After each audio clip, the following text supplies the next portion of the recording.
Salut les disciples de la boxe, c'est Jean-Charles, j'espère que vous êtes en forme. Les gars, si je vous disais Moïse Itaoma versus Anthony Joshua en Afrique pour l'année 2026, est-ce que vous allez me répondre pourquoi pas?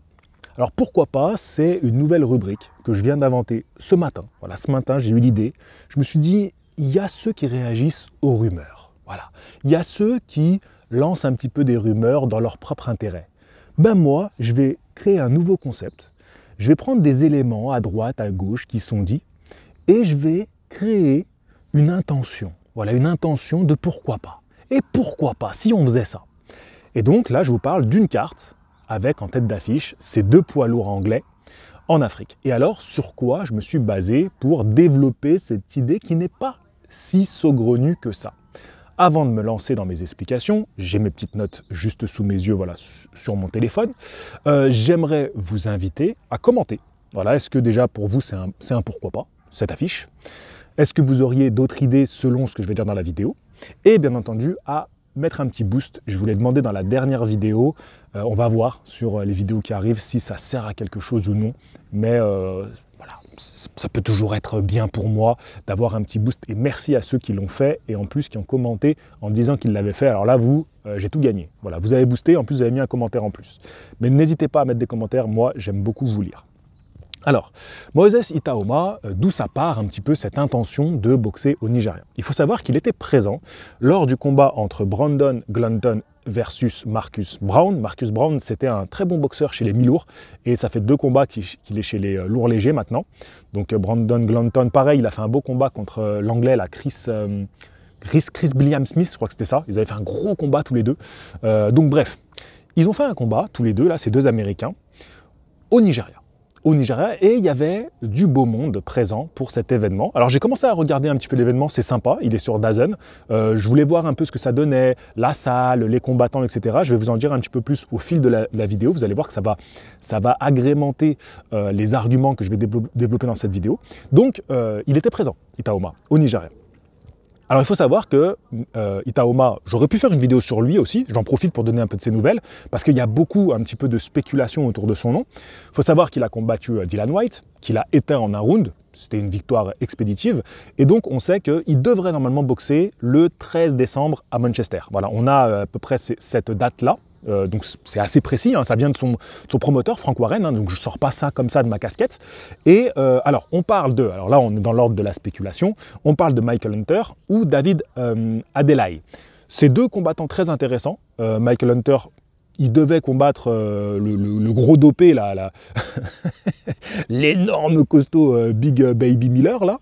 Donc ça aurait été un combat intéressant. C'est intéressant aussi Hunter contre Itaoma.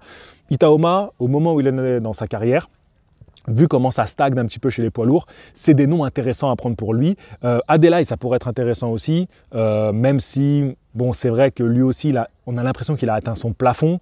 C'est deux profils différents, mais c'est deux noms intéressants pour Itaoma, qui ont été balancés par Frank Warren. Donc pour l'instant, c'est que de l'ordre de la rumeur, surtout que les promoteurs, voilà, leurs paroles, hein, elles valent pas grand-chose, hein, d'accord? Donc on verra bien quand ce sera officialisé, mais je pense qu'on peut retenir la date du 13 décembre. Donc ce ne serait pas pour cette date, c'est pour ça que je vous ai dit, et si on faisait ce combat-là en Afrique en 2026? Parce que je pense que c'est pour l'année prochaine. Il va encore affronter un nom comme ça en fin d'année, et il est quand même sur une grosse activité, Moïse Itaoma. Donc du coup, il a déclaré lorsqu'il était au Nigeria que il aimerait combattre ici. Tu me diras, bon, ça fait partie un petit peu de l'évidence. Voilà, tu es au Nigeria, tu assistes à un événement, tu dis que tu as envie, et en plus c'est sincère, j'en suis certain. Qui plus est, il faut savoir que son papa est d'origine nigériane. Donc forcément, je pense que pour lui, ça ferait sens de combattre au Nigeria.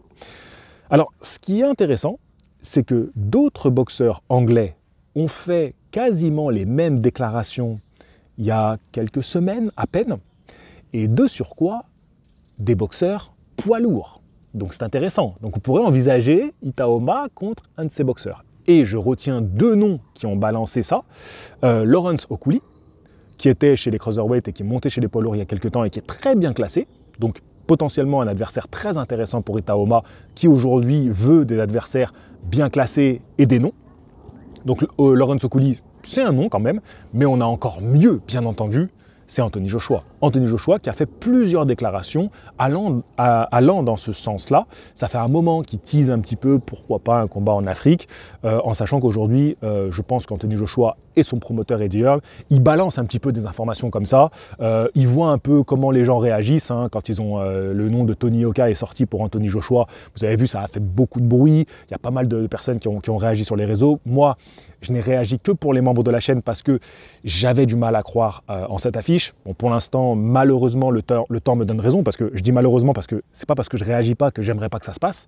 C'est juste que je me dis, bon, j'ai pas d'intérêt d'y réagir maintenant parce que j'y crois pas. Et je vais pas faire une vidéo où je fais semblant d'y croire. Donc voilà. Donc, en tout cas, Anthony Joshua, il balance un peu des infos. Il dit, oui, moi j'aimerais bien boxer en Afrique. Oh, j'aimerais bien boxer au Ghana. Oh, j'aimerais bien boxer au Nigeria. Moi, je regroupe ça. Je note tout ce qui est dit. Ok, pourquoi pas. Donc, allons-y gaiement.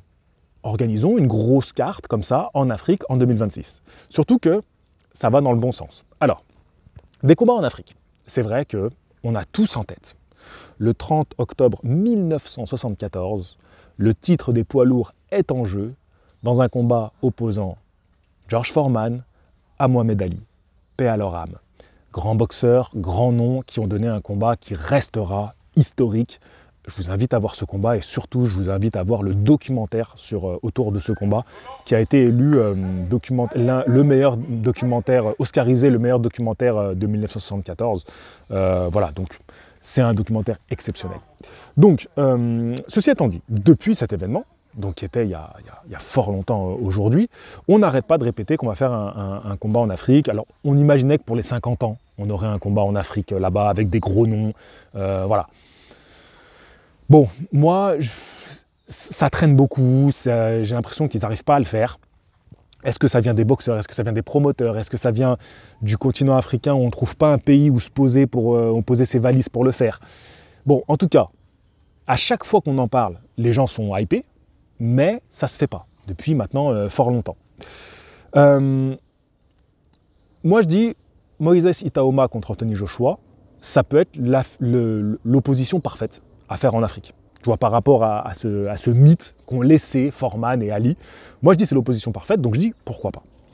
Avant de développer autour de cette affiche, je tiens à dire quelque chose, et c'est important de le rappeler, c'est que les Africains, les boxeurs africains, n'ont pas besoin des Américains, des Anglais, pour organiser des combats de boxe. Là, il y a de la boxe en Afrique. Alors bien sûr, il y a des pays qui sont plus représentés, qui ont plus de boxeurs. Je pense à l'Afrique du Sud, je pense au Ghana, je pense au Nigeria. Voilà, c'est un peu les pays qui ont le plus de combattants en boxe anglaise, parce qu'après, je sais que par exemple, le Cameroun est très bien représenté en MMA. Bref. Mais je tenais à signaler quand même qu'on n'a pas besoin d'attendre le sauveur américain pour faire un grand événement de boxe. Tu vois, il y a de la boxe en Afrique, il y a des très bons combattants. Donc voilà, je tiens quand même à taper un petit peu du poing sur la table parce qu'on a l'impression qu'on jure que par l'Amérique. Et alors après, quand on parle de poids lourd, c'est sûr que les Anglais, c'est les boss du game. Voilà, en poids lourd, tu regardes le top 30, je sais pas, tu dois avoir peut-être 15 Anglais, c'est une folie, c'est une folie. Alors peut-être que j'abuse un peu, mais peut-être que si, peut-être que si. J'irai vérifier ça. Bref. Alors malgré tout, malgré que je dise, on n'a pas besoin forcément des Américains et des Anglais, malgré tout, c'est une très bonne idée.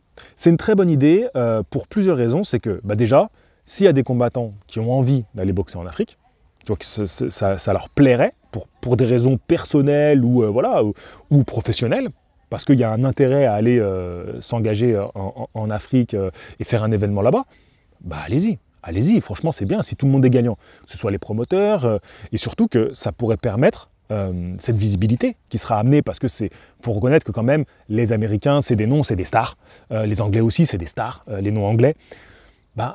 Franchement, si ça ramène des grosses télés, ça ramène des gros promoteurs, ça peut permettre à ce que des locaux soient mis en avant. Voilà, que des combattants du continent profitent de l'exposition pour combattre. D'ailleurs, le 10 mai dernier, on a le Français Souleymane Sissoko qui a affronté le Lituanien Egidijus Kavaliauskas. J'ai toujours du mal à me rappeler de son nom complet. Kavaliauskas, je le retiens bien, mais c'est Egidijus. Donc c'était en Guinée équatoriale, et on avait dans la carte Kevin Lessadjo et Nico Ali Walsh, le petit-fils de Mohamed Ali. qui a fait son premier combat en Afrique. Je crois que c'était la première fois. Il faisait son combat retour, après sa défaite, il avait connu un autre revers. Il galère un petit peu, Nico Ali Walsh, mais ça reste un nom. Petit-fils de Mohamed Ali, tu le mets dans une carte en Afrique. Si tu fais une grosse carte en plus, il fait partie de la petite histoire. Et on aime aussi qu'on nous raconte des histoires. Quand on regarde un événement de boxe, on veut aussi qu'on nous raconte une petite histoire. Donc moi, je trouve ça génial.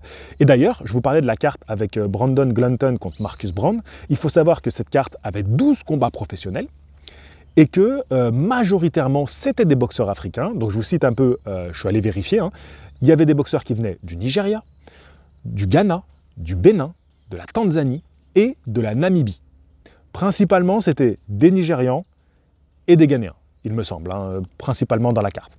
Alors bien sûr, il y avait des Anglais, il y avait des Américains, il y avait Allemands, Portugais, donc il y avait du beau monde. Mais la majorité, je tiens quand même à le signaler, la majorité était des combattants qui venaient des pays autour du Nigeria, en tout cas du continent africain. Donc ça, je trouve que c'est une très très bonne chose.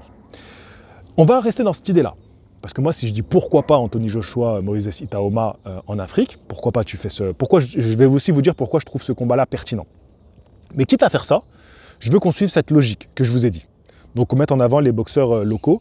Et si tu fais une belle carte poids lourd, alors je ne sais pas qui va organiser ça, on verra bien, Turquie si tu nous entends, parce qu'on sait qu'il aime bien les poids lourds, bah je tiens à ce qu'il y ait les meilleurs poids lourds africains dans le classement mondial, Martin Bakolé, congolais, et Efe Ajagba, nigérien. Alors, idéalement, bah, tu fais une carte avec des Anglais et des Américains, on va dire, contre des combattants africains. Toi, tu fais ça. Donc, tu mets, par exemple, Efe Ajagba contre Moïse Itaoma, tu mets Bakolé contre Anthony Joshua, même si je ne crois pas trop, je pense que ça va être plutôt l'inverse, parce que pour les intérêts de Joshua, et voilà. Et je pense que c'est plutôt Moïse Itaoma qui aurait, on va dire, l'audace d'affronter le redoutable Congolais. Et je pense qu'il se dit... après, peut-être Joshua, je ne sais pas, parce que Joshua, il a quand même soutenu Efe Ajagba. Parce qu'en fait, Joshua, il est aussi d'origine nigériane. Donc, il avait un peu soutenu Efe Ajagba. Mais justement, il y a un bif entre Joshua et Bakolé. Qui fasse le combat, ça serait stylé. Tu fais en tête d'affiche Joshua Bakolé. Franchement, dans cette carte, on peut mettre Derek Chisora. Ce serait très stylé d'avoir Derek Chisora. On peut mettre qui? On peut mettre Tony Yoka. Pour que si c'est Frank Warren qui organise, qui co-organise, tu peux mettre Tony Yoka dans cette carte. Franchement, il y a plein de combats à faire. Tu peux faire revenir Carlos Takam. Et oui, Carlos Takam, tu peux le faire revenir. Donc non, moi je trouverais ça très stylé. Donc Carlos Takam qui est d'origine camerounaise. Donc je crois qu'aujourd'hui il a l'identité américaine. Je crois qu'il est américain aujourd'hui, Carlos Takam. Mais franchement, il y a de quoi faire. Il y a de quoi faire une belle carte. Tu mets à l'honneur l'Afrique. Mais tu sais, moi je veux qu'on garde l'esprit. On met à l'honneur quand même les combattants africains. Pas juste on vient, on s'installe en Afrique et on est là pour la photo. Ça, j'aime pas. Tu vois, c'est un peu de l'utilisation médiatique. Tu vois, parce que bien sûr, ils seront heureux, le public africain. Je veux dire, c'est comme si tu nous fais ça en France. On est comme des dingues. Quand l'UFC débarquait en France, le public, c'était comme des dingues. Ils s'en foutaient qu'il y ait des Français. En vrai, c'était l'UFC. On bave devant les Américains. Et tout le monde est comme ça. Quand je te parle de l'Afrique, mais en France, c'est la même limonade. On bave devant les Américains. C'est pour ça que moi, j'essaie toujours d'envoyer un petit taquet, tu vois, aux Amerlocs. Mais en réalité, c'est que c'est eux qui ont les stars, c'est eux qui ont l'oseille, c'est eux qui ont la médiatisation, c'est eux qui ont le savoir-faire. On bave devant eux, point barre. Donc bref, non, franchement, moi, je trouve que dans l'idée, c'est formidable. Idéalement, Joshua Itaoma en tête d'affiche. Pourquoi je pense que Joshua Itaoma, c'est la meilleure chose à faire? Joshua, ça fait longtemps qu'il en parle. Je pense que pour l'Afrique, c'est beau parce qu'il aura quand même été un beau représentant de l'Angleterre, mais aussi représentant finalement de l'Afrique à travers ses origines nigérianes. Donc ce serait beau d'avoir lui en tête d'affiche, on le met à l'honneur. Et Moïse Itaoma, bah, c'est la star montante. Et il y aurait une sorte de passage de flambeau entre les deux. Alors, est-ce que ce serait dans les intérêts de Eddie Hearn? Non, parce que c'est pas son boxeur Itaoma, c'est le boxeur de Frank Warren. Mais dans l'idée, tu vois, si on oublie les promotions, si on oublie pour qui ils boxent ces mecs-là, ben il y aurait ça serait beau, tu vois. Joshua, je pense qu'il peut encore avoir du répondant face à Itaoma. Itaoma, c'est le gars qui monte, c'est le phénomène. Tout le monde aurait un gros billet à se faire, tout le monde est gagnant. Et je trouve ça stylé, tu vois, je trouve ça stylé, je trouve ça beau. Donc ouais, pourquoi pas, tu vois, franchement, pourquoi pas. Moi, je valide à fond cette opposition. Je pense que c'est très compliqué à organiser. Je vois plus, comme je te l'ai dit, tous les deux dans la carte. par exemple au Nigeria. Restons sur le Nigeria, vu qu'ils l'ont tous cité, restons sur le Nigeria. Et que là, ils viennent de faire cet événement. Moi, je reste dans l'idée, donc pourquoi pas. Je ne les vois pas tous les deux affronter. Ça, je pense que c'est pourquoi pas possible. Mais qu'ils soient tous dans la même carte et qu'on ait un truc comme ça où on met des poids lourds en avant, etc. Ouais, moi, j'y crois. J'y crois. Tu fais Joshua, Derek Chisora, les deux potes qui s'affrontent juste pour la photo, presque un combat d'exhibition. En vrai, si tu fais une carte... On part, vas-y, je rêve. Tu mets Ngannou contre Wilder. Pourquoi pas Ngannou contre Wilder. Ngannou, il représente le Cameroun, Wilder, il représente les États-Unis. Tu mets Joshua contre Bakole qui représente le Congo, Joshua qui représente l'Angleterre. Tu mets Efe Ajagba contre Moïse Itaoma. Stylé aussi. Franchement, c'est stylé de fou. Allez, un petit dernier. Derek Chisora. On l'oppose à qui, Derek Chisora? Derek Chisora, je ne sais plus de quel pays il est d'origine. Zimbabwe, je crois. Je crois qu'il est du Zimbabwe, Derek Chisora. Et tu le mets face à Carlos Takam. Tu remets Carlos Takam, tu le fais revenir. Non, Derek Chisora contre Tony Yoka. Bah pourquoi pas? Pourquoi pas, les gars? Pourquoi pas, les gars? Ben oui, moi je dis oui, Derek Chisora contre Tony Yoka. Moi, je veux bien voir ça. Hein. Voilà, les gars, qu'est-ce que vous en pensez de ma carte? Ma carte, pourquoi pas? Et pourquoi pas? Donc, dites-moi si vous avez bien aimé ce concept. Ça se trouve, ça va s'arrêter là. Peut-être que ce concept, c'est un one-shot. Mais ce matin, j'ai eu cette idée-là. À chaque fois, je pourrais regrouper un peu des infos et en faire un hypothétique événement. J'espère que ça vous aura plu. Moi, je me suis éclaté à le faire. Franchement, j'ai kiffé. N'oubliez pas, si vous pouvez booster la vidéo, c'est super cool. Mais au moins, laissez-moi un commentaire. Parce que je ne veux pas parler comme si je parlais face à un miroir. Voilà. Moi, l'important, c'est bien de faire des vues, des likes. Voilà. Je ne veux pas vous mentir, c'est très très bien. Mais j'aime bien vous lire. Tu vois, dans la soirée, je check un peu, alors qu'est-ce que les gens en pensent? Est-ce qu'ils ont aimé cette blague? Est-ce qu'ils ont aimé ma petite intro en mode Seigneur des Anneaux? Voilà, est-ce qu'ils ont aimé mon idée? Est-ce qu'ils sont pas d'accord? J'aime bien, moi, vous lire. J'aime bien ça. Donc n'hésitez pas à me dire ce que vous en pensez. Je vais prendre quelques jours de vacances. Voilà, je pars en vacances en Espagne avec ma femme juste pour le week-end. Hein. Et donc je reviendrai la semaine prochaine. Et on verra bien quels seront les sujets d'ici là.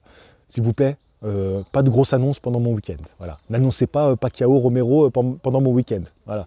Parce que ça, j'aurais envie de réagir. Mais là, je ne réagirai pas. Je reviendrai très certainement mercredi prochain. Je vous souhaite à tous une bonne fin de semaine, un bon week-end. Et je vous dis à la prochaine. Fighting! Bye bye tout le monde.